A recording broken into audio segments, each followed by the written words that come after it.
ఏరా ఎందుకు రాయను కొడతా ఆ జోన్ ఎట్ట కొట్టాడు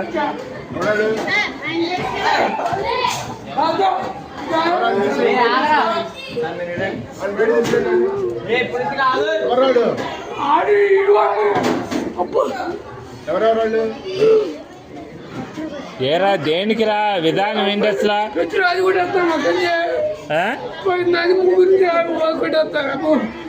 తెలియదు అడు కొడతాడు కొడు అరే ప్రదీప్ రా రే ఎందుకు రా విధానం అట్లా కాదు అసలు తప్పు కదా మాస్టర్ అన్నట్టు ఇది ఏదైనా ఉంటే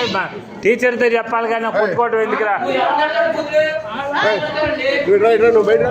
అసలు తప్పు కదరా అది అట్లా ఏదైనా ఉంటే నువ్వు